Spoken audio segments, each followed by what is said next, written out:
राजस्थान में चुनावी सरगर्मियों के बीच सियासतदान अगर परेशान हैं तो लीकेज से परेशान हैं।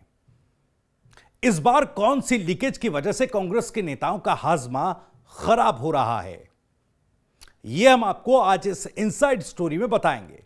साथ ही साथ बीजेपी के भीतर क्या कोई नया गेम प्लान भी तैयार हो रहा है। टिकटॉक पर चल रहे पार्टी के अंतर्द्वंद के बीच वसुंधरा राजे ने आखिर ऐसा क्या किया कि फिर उनके रुख को लेकर सवाल पूछे जाने लगे। इन तमाम चीजों का जिक्र आज अपनी इस इनसाइड स्टोरी में करेंगे। खैर, सबसे पहले बात कांग्रेस नेताओं के हाजमे की। दरअसल कांग्रेस पार्टी में टिकट वितरण को लेकर नेताओं और दावेदारों में सस्पेंस बना हुआ है और जैसे जैसे टिकटों के ऐलान का वक्त नजदीक आ रहा है, वैसे वैसे दावेदारों की दिलों की धड़कन भी ऊपर नीचे हो रही है। कम ज्यादा होती इन धड़कनों के बीच कांग्रेस पार्टी की 48 विधानसभा सीटों को लेकर एक फर्जी सूची वायरल हुई। जी हां, फर्जी सूची। इसे लेकर कांग्रेस की सियासत में हड़कंप मचा हुआ है। इसमें ऐसे कई मंत्री और विधायकों के नाम हैं जिनको टिकट मिलना कंफर्म बताया जा रहा है। वहीं चर्चा है कि कांग्रेस की आने वाली पहली सूची में इन नेताओं के नाम पर मुहर लग सकती है। कौन कौन से वो नेता?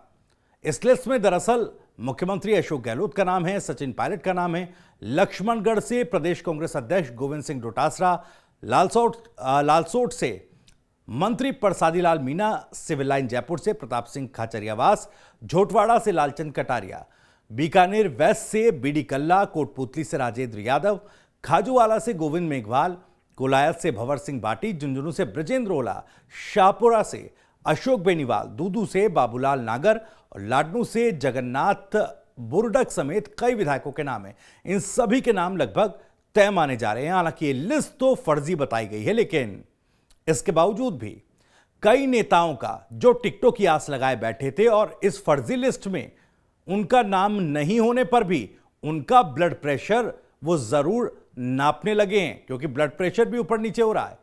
दरअसल कांग्रेस नेताओं को टिकट कटने का डर इसलिए भी सता रहा है क्योंकि चाहे बीजेपी हो चाहे कांग्रेस, दोनों पार्टियों ने टिकट वितरण का आधार सर्वे को बनाया है। क्योंकि एक के बाद एक कई सर्वे दोनों पार्टियों ने किए हैं और कहा जा रहा है कि इन्हीं सर्वे के आधार पर टिकट वितरण किया जा रहा है। अब दिल्ली में कांग्रेस की स्क्रीनिंग की कमेटी की बैठक हो रही है। कल सेंट्रल इलेक्शन कमेटी की बैठक होनी है और कहा यह जा रहा है कि कांग्रेस पार्टी ने जो सर्वे कराए उसी को आधार बनाकर टिकट बांटे जाएंगे, इसकी संभावना ज्यादा है।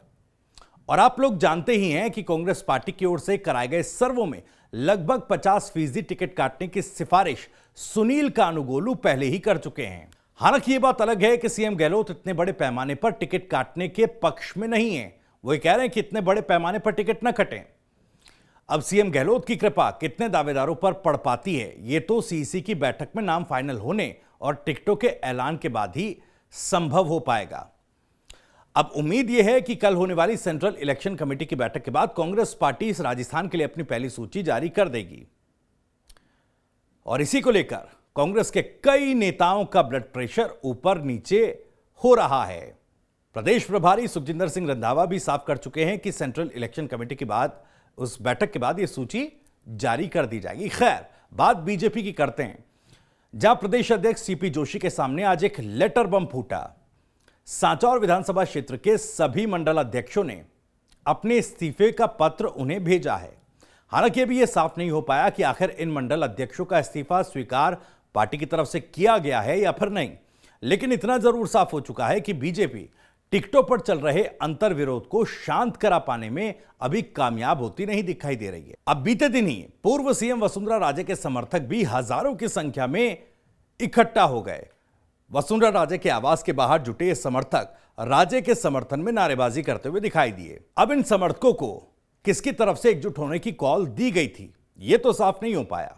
लेकिन इतना जरूर साफ होता दिख रहा है कि भीतर ही भीतर वसुंधरा राजे सीएम पद को लेकर अपनी दावेदारी को पुख्ता करने की हर कोशिश में लगी हुई हैं। एक तरफ उनकी काट के तौर पर देखी जा रही सांसद दिया कुमारी ने शारदीय नवरात्र के मौके पर पारंपरिक पूजा अर्चना कर अपना चुनावी बिगुल फूंक दिया है, तो दूसरी तरफ वसुंधरा राजे आज अचानक असम के राज्यपाल और राजस्थान के मेवाड़ क्षेत्र के बड़े नेता गुलाब चंद कटारिया से मिलने पहुंच गई। हालांकि इस मुलाकात में क्या बात इन दोनों नेताओं के बीच हुई उसकी कोई औपचारिक जानकारी तो सामने नहीं आई, लेकिन इस मुलाकात के बाद यह कहा जा रहा है कि बीजेपी की दूसरी लिस्ट जारी होने से पहले वसुंधरा मेवाड़ बगड़ क्षेत्र में सामंजस्य बैठाकर बीजेपी के शीर्ष नेतृत्व के सामने अपने रेलेवेंस और अपने वजूद को बरकरार या यूं कहें कि इंटैक्ट दिखाने की कोशिश में लगी हैं।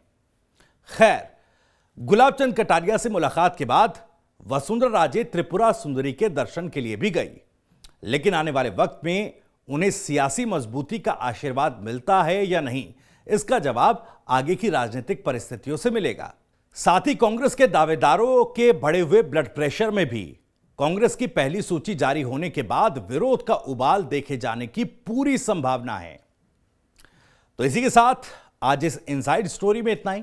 अगर आपको ये वीडियो, ये जानकारी पसंद आई हो तो वीडियो को लाइक करें, ज्यादा से ज्यादा शेयर करें। आप भी इस मसले पर अपनी कोई बात कहना चाहते हैं, राय रखना चाहते हैं या फिर सवाल पूछना चाहते हैं तो कमेंट बॉक्स आपके लिए खुला है।